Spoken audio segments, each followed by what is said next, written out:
كان يا مكان في قرية صغيرة، ومنذ زمن طويل وبعيد في مملكة واسعة ومزدهرة كان هناك ملك حكيم وخير، كان محبوبا للغاية من قبل رعاياه وعائلته، كان معروفا بعدله وتفانيه في خدمة الوطن ورفاهية شعبه، كان يحرص دائما على تحقيق العدالة والسلام في أرجاء مملكته.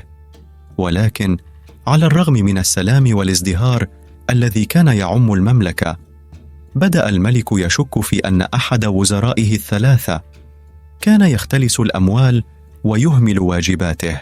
وقد أزعج هذا الإدراك الملك كثيرا، لأنه كان يقدر الصدق والنزاهة قبل كل شيء، وصمم على كشف الحقيقة مهما كلفه الأمر. بعد تفكير طويل وعميق ابتكر الملك خطة ذكية وماكرة، فاستدعى وزراءه الثلاثة إلى قاعة العرش الكبرى. في قاعة العرش، حيث لمعت الثريات الذهبية البراقة في السماء، وزينت الجدران مفروشات فاخرة تصور تاريخ المملكة المجيد، انحنى الوزراء بشدة أمام الملك، ووجوههم مزيج من الفضول والقلق. بدأ الملك يتحدث بصوت هادئ ولكنه مليء بالسلطة والحكمة، وقال لهم: لدينا مهمة خاصة لكم، مهمة ستكشف عن حقيقة تفانيكم وصدقكم. سيتم إعطاء كل واحد منكم حقيبة كبيرة، وسترسلون إلى الغابة الكثيفة على حافة مملكتنا. يجب عليكم ملء هذه الأكياس بالفاكهة الطازجة والناضجة، والعودة إلى القصر عند غروب الشمس. ستختبر هذه المهمة ولاءكم ونزاهتكم. على الرغم من حيرة الوزراء من الطلب غير العادي، قبلوا أمر الملك دون شك، وتم تسليم كل منهم حقيبة جلدية متينة مصممة لحمل كمية كبيرة من الفاكهة. في صباح اليوم التالي اصطحبهم حراس الملك إلى حافة الغابة، ثم تركوهم لإكمال مهمتهم. الوزير الأول، المعروف في جميع أنحاء المملكة بأمانته واجتهاده الذي لا يتزعزع، انطلق بإحساس بالواجب والتصميم، وغامر في عمق الغابة، حيث تسللت أشعة الشمس من خلال المظلة السميكة من أوراق الشجر التي تلقي بظلالها المرقطة على أرضية الغابة. كان الهواء مليئا بالرائحة الحلوة للفواكه الناضجة وزقزقة الطيور المتنوعة. قام الوزير بفحص كل فاكهة بعناية فائقة للتأكد من أنها طازجة ومن أعلى مستويات الجودة. تسلق الأشجار الشاهقة ووصل إلى الشجيرات الشائكة، وجمع مجموعة متنوعة من الفواكه، بما في ذلك المانجو اللذيذ والتوت العصير والتفاح المقرمش. أصبحت حقيبته ثقيلة مع الحصاد الوفير، وعلى الرغم من أن المهمة كانت مرهقة، إلا أنه كان يفخر بعمله الصادق والمخلص. أما الوزير الثاني فكان ماكرا ويبحث دائما عن الطرق المختصرة. بينما كان يتجول في الغابة، فكر في نفسه أن الملك لن يكون لديه الوقت لتفقد كل فاكهة بعناية، وقال: سألتقط فقط كل ما أجده.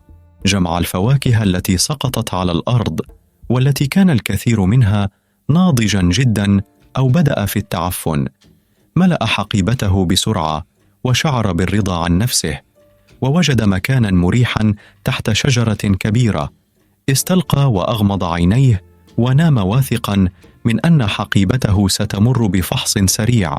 أما الوزير الثالث، المعروف بالكسل وعدم الأمانة، فقد كان له رأي مختلف تماما. فكر في نفسه: لن يتحقق الملك إلا من وزن الكيس وليس محتوياته.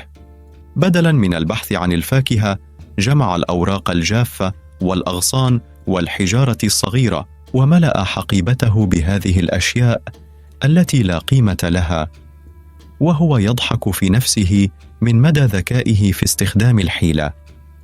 وجد أيضا مكانا مظللا، واسترخى لبقية اليوم في انتظار غروب الشمس، غير مكترث بما سيحدث لاحقا.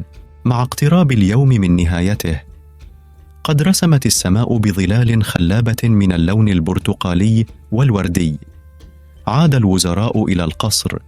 كان الملك ينتظرهم في الفناء الملكي، محاطا برجال الحاشية والحراس الأوفياء. قدم كل وزير حقيبته، واقفا شامخا وواثقا دون أن يتفقد محتوياتها. وقف الملك بوجه جاد يراقب كل وزير بعينيه الثاقبتين، ثم أمر بأخذ الوزراء إلى زنزانات منفصلة. في قرار مفاجئ وصارم أعلن الملك أنهم سيقضون شهرا في الحبس، وخلال هذا الوقت لن يأكلوا إلا ما قد جمعوه في حقائبهم. تم إبعاد الوزراء عن حقائبهم، وتحدد مصيرهم بناء على أفعالهم وجهودهم.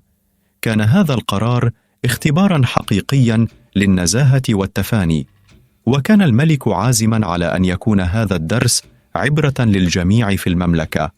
كل وزير أدرك الآن أن أفعاله كانت تحت المراقبة، وأن حساباته ستكون صارمة. بدأ الشهر، ومع مرور الأيام بدأ كل وزير يشعر بأثر اختياراته. الوزير الأول الذي جمع أفضل الفاكهة بجهد وتفان كان يستطيع تناول طعامه برضا وسعادة، متمتعا بثمار عمله الصادق. أما الوزير الثاني الذي جمع الفواكه المتعفنة بدأ يشعر بالجوع والندم، ووجد نفسه يتناول طعاما غير لائق وغير شهي. أما الوزير الثالث الذي ملأ حقيبته بالأوراق والحجارة فقد شعر باليأس والعطش، مدركا أن خداعه لم يجلب له إلا المعاناة. وجد الوزير الأول نفسه في زنزانة واسعة يحتوي كيسه على فواكه طازجة ومغذية. على الرغم من الظروف القاسية كان لديه ما يكفي من الطعام لإعالته. أكل الثمار التي جمعها بشق الأنفس، وكل عضة تذكره بصدقه وعمله الجاد. بقي صحيا وقويا طوال الشهر، مستفيدا من الجهود التي بذلها في جمع الفواكه الطازجة. أما الوزير الثاني فكان موقفه أكثر قتامة، حيث كانت حقيبته مليئة بالفواكه المتعفنة التي ملأت زنزانته برائحة التعفن الكريهة. كانت الفواكه بالكاد صالحة للأكل، فحاول تناولها، إلا أن الطعام الفاسد جعله مريضا بشكل سريع، وتدهورت صحته بسرعة، فقضى الشهر في بؤس مصاحب للمرض والندم. أما الوزير الثالث فكان مصيره أسوأ بكثير، حيث كانت حقيبته مليئة بالأوراق الجافة والأحجار التي لا قيمة لها غذائيا. عانى من الجوع الشديد والضعف، وأصبح هزيلا ينخره الجوع، مدركا حماقة عدم أمانته وكسله. في غضون أيام قليلة فقد الأمل تماما واستسلم للجوع، وانتهت حياته في الزنزانة المظلمة والباردة. عندما انتهى الشهر استدعى الملك الوزراء الباقين على قيد الحياة. خرج الوزير الأول سليما ومنتصرا مكافأة لإخلاصه وصدقه. أما الوزير الثاني فبالرغم من بقائه على قيد الحياة إلا أنه ظهر ضعيفا وشاحبا، ذكرى حية لما كان عليه في الماضي. أما زنزانة الوزير الثالث فكانت فارغة، تذكير صارخ بعواقب الخداع والكسل. في مخاطبته للمحكمة تحدث الملك قائلا: فلتكن هذه قصة درس لكل من يسعى للصدق والعمل الجاد والنزاهة. الحياة المزدهرة تتأسس على أسس قوية، ومن يبحث عن الطرق المختصرة ويتصرف بطرق غير شريفة سيواجه عواقب أفعاله. الوقت والجهد لا يقدران بثمن، وكيفية استخدامهما تحدد مستقبلنا. قصة الوزراء الثلاثة أصبحت تذكيرا قويا بأهمية الفضيلة ومخاطر الخداع، وازدهرت المملكة في ظل حكم الملك الحكيم والعادل الذي أثبت أن الثروة الحقيقية لا تكمن في المال بل في شخصية شعبها. كما ترى في الحياة وفي حياتك، التركيز بشكل كبير على العقل والقدرة على تشكيل واقعنا من خلال أفكارنا واضحة. الغضب والحسد والاستياء يغيمون تصوراتنا ويؤدون إلى المعاناة، بينما زراعة أفكار مثل الامتنان واللطف والرحمة يمكن أن تحول مشهدنا العقلي مما يعزز وجود وعي إيجابي وسلمي. ابدأ بأن تصبح واعياً تماماً بنمط تفكيرك. تعرف على الأوقات التي تكون فيها أفكارك مدفوعة بالسلبية أو المشاعر المدمرة. حول تركيزك بشكل فعال نحو مشاعر الامتنان لما لديك والتعاطف تجاه الآخرين. هذا التحول لا يغير مشاعرك المباشرة فحسب، بل يغير تدريجياً عقلية حياتك بشكل عام. تذكر أن روما لم تبنى في يوم واحد، ولا الرحلة إلى وجود أكثر وعياً. ثق في عملية اكتشاف الذات والنمو، وافهم أن التحول يستغرق وقتاً. كن صبوراً مع نفسك وأنت تتنقل صعوداً وهبوطاً في رحلة اليقظة الذهنية الخاصة بك، مع الاعتراف بأن كل لحظة من الحضور هي خطوة إلى الأمام على الطريق إلى السلام الداخلي. من خلال الثقة والتفاني والصبر ستنمي تدريجياً إحساساً أعمق باليقظة الذهنية والمرونة، مما يمكنك من التغلب على تحديات الحياة بالنعمة والوضوح. مع العزم ستجد أن اليقظة الذهنية لا تصبح مجرد ممارسة، بل أسلوب حياة، مرساة ثابتة وسط اضطرابات الوجود الحديث. من خلال التفاني المستمر في اليقظة الذهنية ستطور إحساساً قوياً بالوعي الذاتي، مما يسمح لك بالتعرف على الانحرافات عندما تنشأ.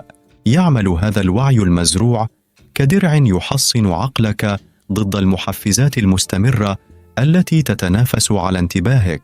بينما تعمق ممارسة اليقظة الذهنية ستلاحظ تحولاً عميقاً في علاقتك مع الانحرافات لم تعد تسيطر عليك، بل تتعامل معها بوضوح ورباطة جأش، وتراها كظواهر عابرة وليست عقبات لا يمكن التغلب عليها. مع كل لحظة من الحضور الواعي تقوي مرونتك العقلية وتجعلك أقل عرضة لجاذبية الانحرافات وأكثر انسجاماً مع الواقع.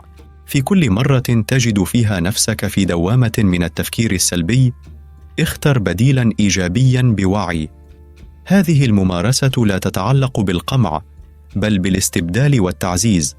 نحن نرعى حديقة من الأفكار الإيجابية التي يمكن أن تزدهر في عقلية السلام والرضا.